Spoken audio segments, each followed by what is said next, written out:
Hello students, now we have to start the chapter that is poverty as a challenge. Okay, तो इसमें हमने अभी तक क्या देखा था कि what is poverty?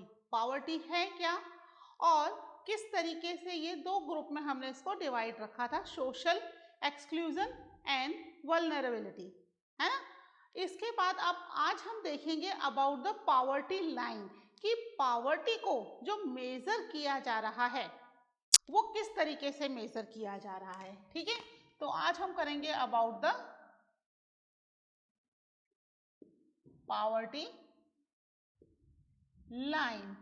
As such कोई लाइन है नहीं, है ना, इट्स एन इमेजिनरी लाइन जो किस लिए बनाई गई है, टू मेजर द पॉवर्टी कि कौन व्यक्ति पुअर है और कौन व्यक्ति पुअर नहीं है। ठीक है, एक डिफ्रेंशिएट कर लिया जाए कि those who are below poverty line और दोज हु आर पुअर, और एक दूसरा those who are above poverty line या those who are not poor. ठीक है, तो ये कैसे मेजर किया जाएगा, इसके लिए कुछ एस्टिमेटेड रूल्स बनाए गए हैं कि भाई इस तरीके से इसे मेजर किया जा सकता है। सबसे पहला मेजर तो क्या होगा, वो जो हम अभी तक पढ़ रहे हैं, income and consumption level. This is the most common method to measure the poverty line कि किसी भी व्यक्ति की कितनी इनकम है और उस इनकम के अकॉर्डिंग वो कितना कंज्यूम कर पा रहा है ना। ये हम ऑलरेडी डिस्कस कर चुके थे कि इनके अलावा भी सोशल साइंटिस्ट ने कुछ और सॉरी लेबल्स लिए हैं जिसके अकॉर्डिंग ये मेजर किया जाएगा कि who is poor and who are not. ठीक है, तो सबसे पहले हम इसका पहला कॉमन मेथड तो लिख ही लेते हैं। क्या है common method,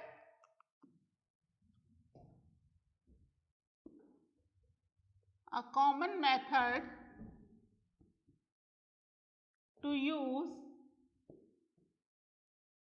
to calculate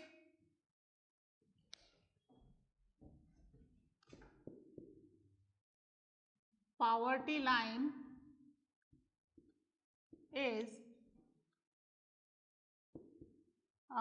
income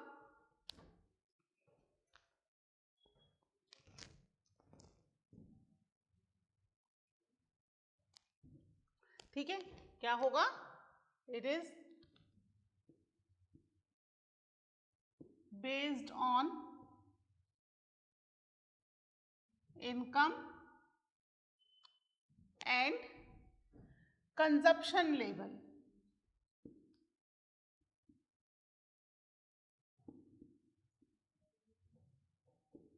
ठीक है, this is the common method, सबसे कॉमन मेथड है कि व्यक्ति की इनकम कितनी है और कितना कंज्यूम कर पा रहा है। ठीक है, लेकिन इस मेथड के हिसाब से भी अगर हम देखें तो poverty is vary from place to place and time to time.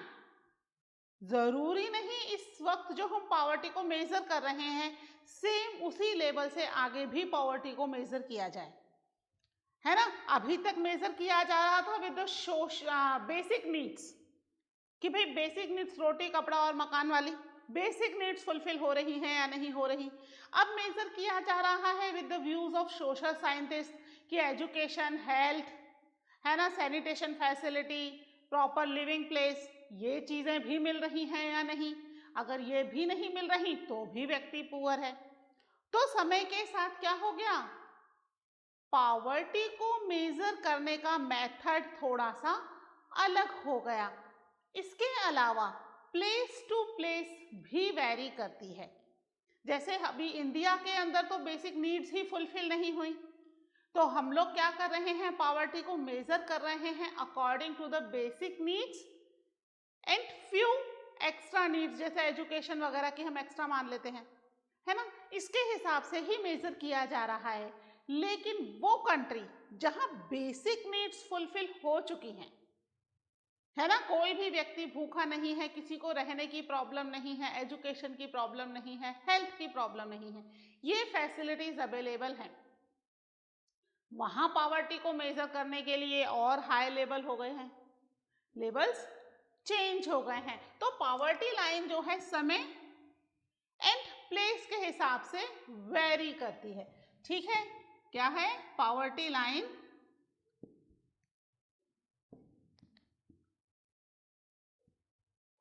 Very according to time and place. ठीक है, टाइम से तो आप समझ गए कि अभी से पहले वाला जो टाइम था तब बेसिक नीड्स, अब उससे थोड़ा एक स्टेप आगे बढ़ गए हैं, एजुकेशन, हेल्थ, है ना, sanitation, cleanly surrounding, safe drinking water, ये चीजें भी होनी चाहिए। और प्लेस, अगर हम इंडिया की बात करें तो अभी तो बेसिक नीड्स और कुछ और नीड्स, वो भी बेसिक नीड्स में ही आती हैं, ये ही फुलफिल हो रही हैं। लेकिन अगर हम बात करें डेवलप्ड कंट्री की, ठीक है, प्लेस के हिसाब से हम बात करें, अगर हम बात करें डेवलप्ड कंट्री की, अमेरिका का एग्जाम्पल ले लेते हैं, है ना, डेवलप्ड कंट्री है, रिच कंट्री है, ओके, तो वहां लोगों की बेसिक नीड्स फुलफिल हैं, है ना, हेल्थ, एजुकेशन, सबके लिए जॉब्स हैं, फूड और शेल्टर की कोई प्रॉब्लम ही नहीं है ना, ये सब चीजें सबको मिली हुई हैं। तो फिर वहां की पॉवर्टी लाइन क्या है? वहां वो व्यक्ति पुअर कहलाएगा जो अपना खुद का घर, अपनी खुद की कार ओन नहीं करता, है ना, जिसके पास खुद का घर, खुद की कार नहीं है, जो किराए के घर में रह रहा है या जो कार ओन नहीं कर रहा, that person is known as poor. और हमारे यहाँ वो व्यक्ति क्या कहला रहा है? जो अपनी खुद की कार और घर ओन कर रहा है, दैट पर्सन, हम तो उसको रिच कंसीडर कर रहे हैं, क्योंकि अभी तो जो छोटी मोटी जरूरतें हैं वो तो पूरी हो, उसके बाद फिर हायर लेवल देखा जाएगा। और जहां पर वो छोटी मोटी जरूरतें फुलफिल हो चुकी हैं, वो अब एक स्टेप आगे आ गया, वो हायर लेवल पर देख रहे हैं कि यहाँ हर व्यक्ति का अपना खुद का घर, है ना, हो, अपने पास खुद की कार हो, ठीक है। और हमारे यहाँ वो व्यक्ति प्लेस टू प्लेस डिफर हो गया। इंडिया में जिसके पास अपना घर और कार है, दैट कंसिडर्ड रिच, है ना, वहां रिच कंसिडर नहीं, वहां ठीक ठाक कंसिडर होगा, अबव पॉवर्टी लाइन हो गया, है ना। जिसके पास नहीं है वो बिलो पॉवर्टी लाइन हो गया। हमारे यहाँ जिसके पास नहीं है वो बिलो पॉवर्टी लाइन नहीं है ना, जो अपनी लाइवलीहुड आराम से चला पा रहा है विद हिज ओन अर्निंग, तो वो पॉवर्टी लाइन के बिलो नहीं है। तो कौन है जो पॉवर्टी लाइन के बिलो है ना। हर कंट्री की अपनी एक अलग इमेजिनरी लाइन होती है, एवरी कंट्री। इंडिया की अलग है, जैसे इंडिया में हमने देखा according to the social scientist क्या है ना। फिर अभी हम देखेंगे कि कैलोरी या इनकम के हिसाब से क्या मेजर किया जाएगा। तो हर कंट्री की अपनी एक अलग इमेजिनरी पॉवर्टी लाइन होती है, ठीक है। क्या है? एवरी कंट्री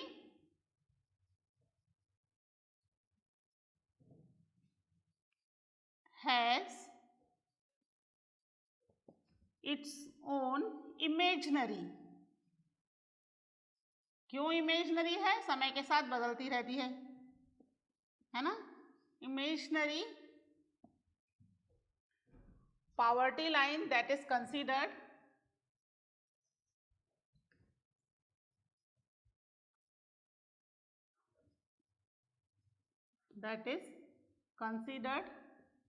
appropriate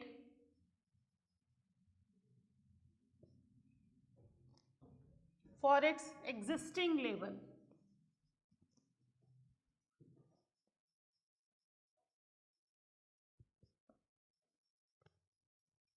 ठीक है, किसके हिसाब से है? एग्जिस्टिंग लेवल, अभी कैसा एग्जिस्ट कर रहा है, अभी पॉवर्टी क्या है। अगर वो पॉवर्टी की नीड्स फुलफिल हो गई तो फिर वो इमेजिनरी लाइन जो है एक स्टेप ऊपर आ जाएगी, है ना। टाइम के साथ और जगह के साथ ये चेंज हो जाएगी, इट्स वेरी। समझ में आई इतनी बात? इसको आप नोट डाउन कर लीजिए। फिर देखते हैं इंडिया में कंजप्शन लेवल के हिसाब से, हम देख रहे हैं ना कि कंजप्शन लेवल होना चाहिए, तो कंजप्शन के हिसाब से क्या कंजप्शन लेवल डिसाइड किया गया है और क्यों किया गया है। ठीक है, फर्स्ट ऑफ ऑल आप ये पॉइंट्स नोट कर लीजिए।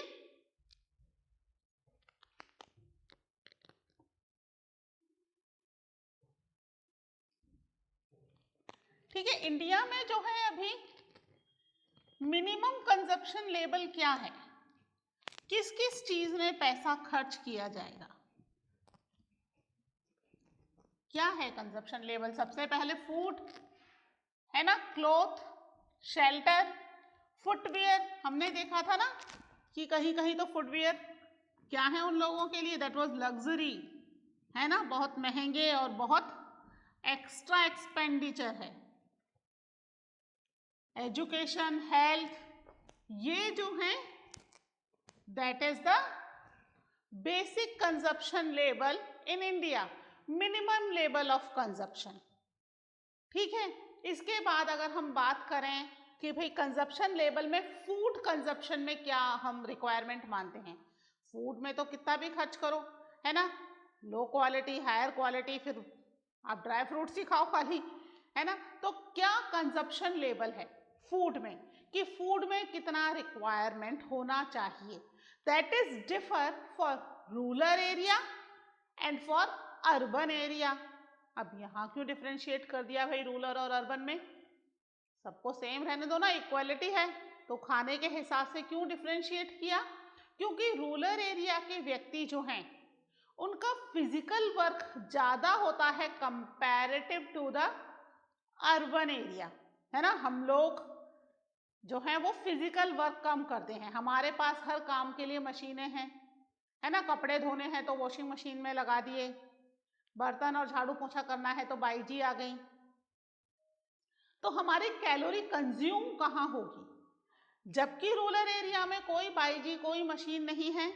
इवन वो जो फील्ड का काम है, खेत का काम, agriculture work, that they also has to do, है ना, कितनी मेहनत का काम होता है। फिर कोई भी डिस्टेंस कवर करना है, हमारे पास व्हीकल है, फिर पब्लिक ट्रांसपोर्ट है, वो तो पैदल ही चल पड़ते हैं, है ना। थोड़ा बहुत 2-5 किलो का डिस्टेंस तो उनके लिए कोई डिस्टेंस ही नहीं, उनमें तो ऐसे ही वो पैदल निकल लेते हैं। और हम तो थोड़ी सी भी दूर जा रहे हैं, आधा किलोमीटर दूर भी जाना है तो वी नीड व्हीकल, तो हमारी कैलोरीज इतनी कंज्यूम नहीं हो पाती है। इसलिए ये वेरिएशन है कि रूरल एरिया के व्यक्ति को कैलोरीज ज़्यादा चाहिए और अर्बन एरिया के व्यक्ति को कैलोरीज कम चाहिए। कितनी चाहिए, पहले हम देख लेते हैं मिनिमम लेवल क्या है इंडिया में, है ना। In India minimum level of requirement क्या था, minimum level of requirement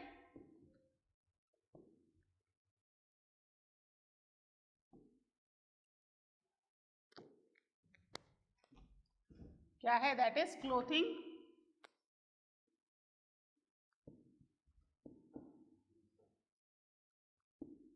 food, footwear, shelter, education,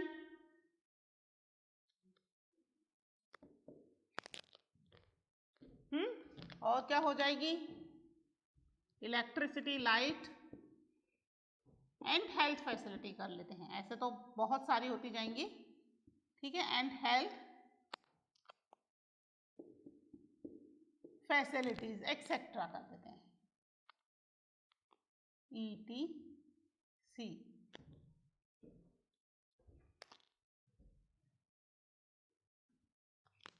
ठीक है, तो इस तरीके से ये तो हमारी मिनिमम लेवल है रिक्वायरमेंट की।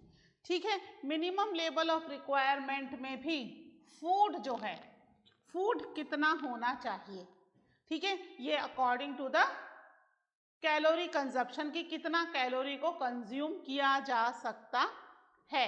ठीक है, तो प्रेजेंट फॉर्मूला है ना, कहा ना, जैसे ये चीजें जो है time to time, place to place vary करती हैं, चेंज होती रहती हैं। तो हम प्रेजेंट फॉर्मूला की बात कर रहे हैं, अभी जो प्रेजेंट में गवर्नमेंट ने इम्प्लीमेंट किया हुआ है। ठीक है, present formula for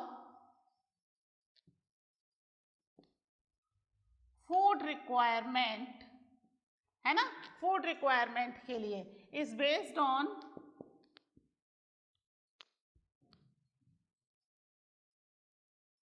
calorie requirement, है ना, कैलोरी रिक्वायरमेंट। अब that is different for the rural area and urban area, दोनों की कैलोरी रिक्वायरमेंट जो है वो अलग हो जाएंगी। ठीक है, रूरल एरिया में because they are doing very physical work, तो they have to consume 2400 calories per day, कम से कम इतनी कैलोरीज उन्हें पर डे मिलनी चाहिए। ठीक है, तो अर्बन एरिया के व्यक्तियों को कितनी होनी चाहिए, that is only 2100 calories per day, पर पर्सन कर लीजिए, पर डे पर पर्सन।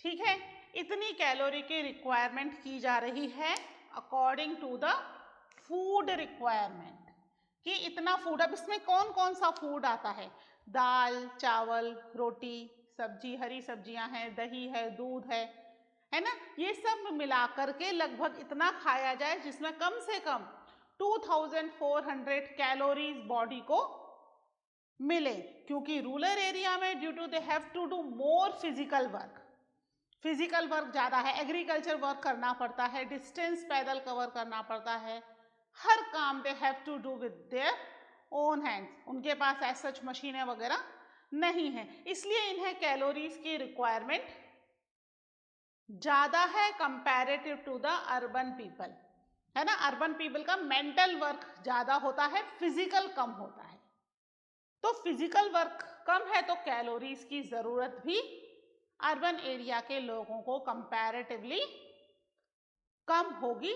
ठीक है, अब इस कैलोरीज के लिए कितनी इनकम होनी चाहिए, that is also an issue, कि भाई इतनी इनकम होगी तो कम से कम इतनी कैलोरीज जो है वो पर पर्सन पर डे कंज्यूम कर पाएगा। ठीक है, तो इनकम के हिसाब से भी अभी हम देखते हैं कि क्या क्राइटेरिया फिक्स किया गया है। ठीक है, आप पहले इसको नोट कर लीजिए। ओके,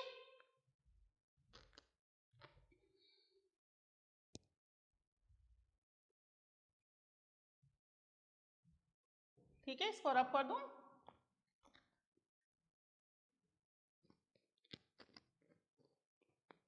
तो ये जो है कैलोरी की तरह ही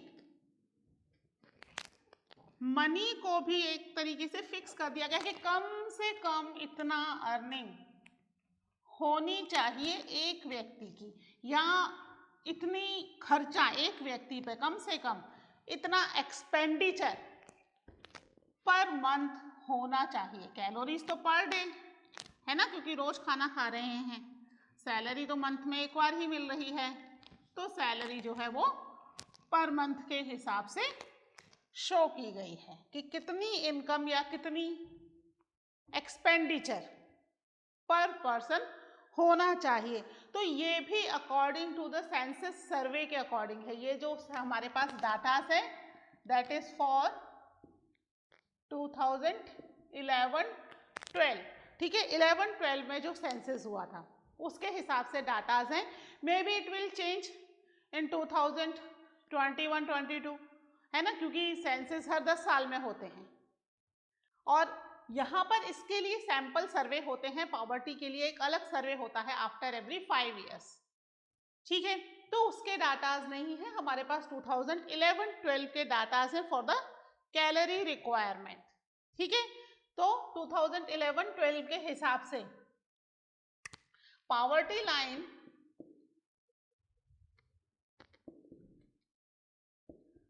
फॉर अ पर्सन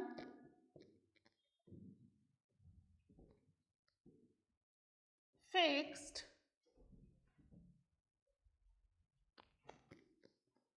एट कितने पर कर दी गई। अब यहां पर भी अर्बन और रूरल एरिया में डिफरेंस है। ठीक है, रूरल एरिया एंड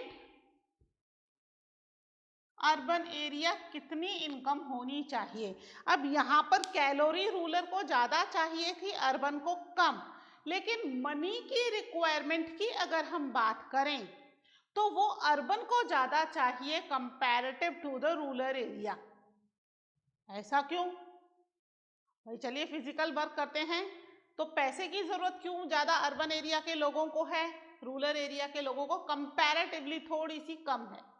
ऐसा इसलिए है कि अर्बन एरिया में तो हर चीज़ ही उन्हें परचेज ही करनी पड़ेगी, है ना। कोई एग्रीकल्चर नहीं होती, कहीं आसपास अड़ोस पड़ोस में कोई सब्जियां फल फ्रूट नहीं ग्रो हो रहे।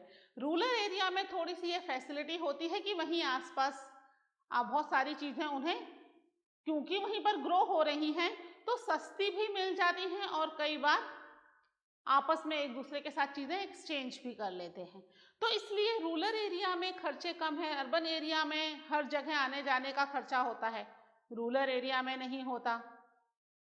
ठीक है, तो इस वजह से रूरल एरिया और अर्बन एरिया के खर्चे डिफरेंट हैं। रूरल एरिया में माना जा रहा है कि इनकम ₹816 पर मंथ पर पर्सन। ये पर पर्सन है कि एक व्यक्ति कम से कम, यानी घर में अगर 4 लोग हैं या 5 लोग हैं तो इसको मल्टीप्लाई कर दो, कितना हो जाएगा। If family has, if a family has 5 person तो कितना चाहिए, मल्टीप्लाई बाय 5 कर दो। 4080 रुपीज होंगे अगर फैमिली में 5 पर्सन है ना। 5 पर्सन है तो मल्टीप्लाई कर दिया ना 816 को, तो उन्हें कम से कम 4080 रुपीज पर मंथ चाहिए इफ अ फैमिली है 5 पर्सन की फैमिली के लिए। ठीक है, तो फिर अर्बन एरिया को कितना चाहिए, अर्बन एरिया का क्योंकि खर्चा थोड़ा ज्यादा है ना, तो अर्बन एरिया के व्यक्तियों को ये चाहिए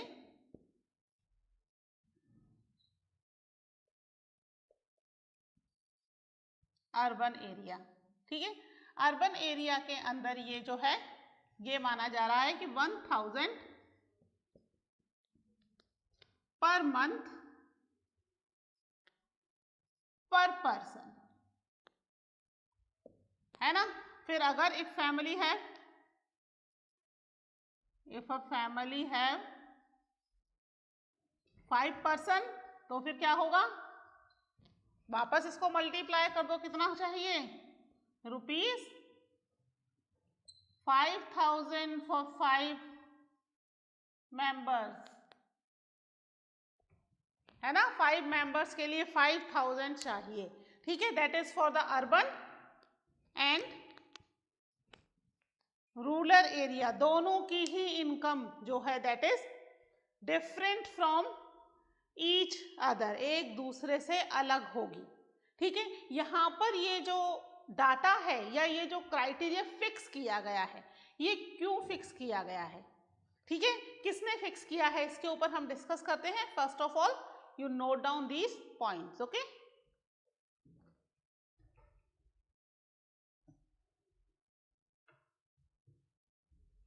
ठीक है, तो पॉवर्टी लाइन जो है ये इसके अकॉर्डिंग कंजप्शन है ना, इनकम, ये इनकम देख ली और इससे पहले हमने क्या देखा था, कंजप्शन, है ना। इनकम और कंजप्शन के हिसाब से मेजर हो रही है, यानी जिन व्यक्तियों की इतनी इनकम है, यानी एक व्यक्ति अगर रूरल एरिया में 4080 रुपीज पर मंथ कमाता है 5 मेंबर्स की फैमिली में, that person is not a poor person. ठीक है, और शहर में अगर 5000 कमा रहा है 5 पर्सन की फैमिली में, तो वो अपनी एटलीस्ट कुछ बेसिक नीड्स जो हैं दैट ही कैन फुलफिल। ठीक है, इसके अलावा ये जो एस्टिमेशन निकाला गया कि भाई इतने पैसे होंगे, इतना खर्चा होगा, इसके लिए कंट्री में एक सैंपल सर्वे किया जाता है। ठीक है, sample survey after every 5 year. इसके लिए बकायदा एक ऑर्गेनाइजेशन है national sample survey organization NSSO, जो हर 5 साल में ये सर्वे करवाती है जिससे पता चले कि कंट्री में कितने लोग पुअर हैं। ठीक है, क्या है ये? That is the poverty line is estimated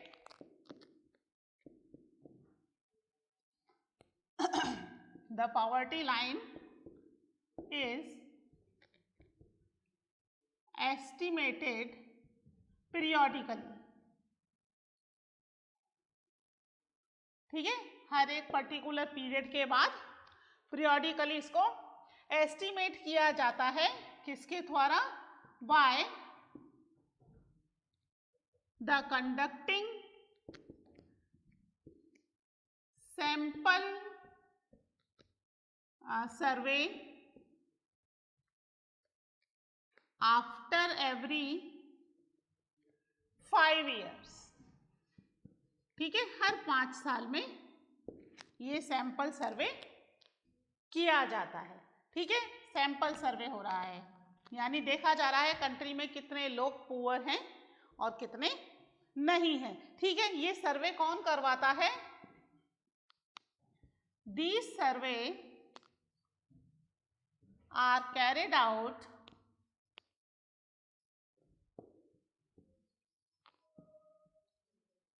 by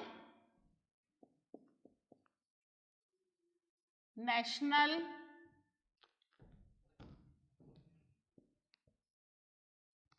Sample Survey Organization NSSO, national sample survey organization. NSSO करवाता है कितने साल के अंदर? हर 5 साल के अंदर करवाता है, जिससे कंट्री में एस्टिमेटेड पुअर पर्सन को जाना जा सके कि कितने कंट्री में लगभग एस्टिमेटेड पुअर पर्सन है और अकॉर्डिंगली डाटा तैयार किया जाता है। ठीक है, तो ये सारी चीज़ें हर 5 years में रिवाइज्ड होती हैं और हर 5 years के अंदर ऑर्गेनाइजेशन सर्वे करके बताती है कि कंट्री में कितने लोग बिलो पॉवर्टी लाइन हैं और उनके लिए क्या क्राइटेरिया फिक्स किया जा सकता है। ठीक है, तो ये हमारा हुआ अबाउट द पॉवर्टी लाइन। ठीक है, इसको नोट कर लीजिए, इसके आगे का चैप्टर हम डिस्कस करते हैं in the next lecture. Till then take care, bye.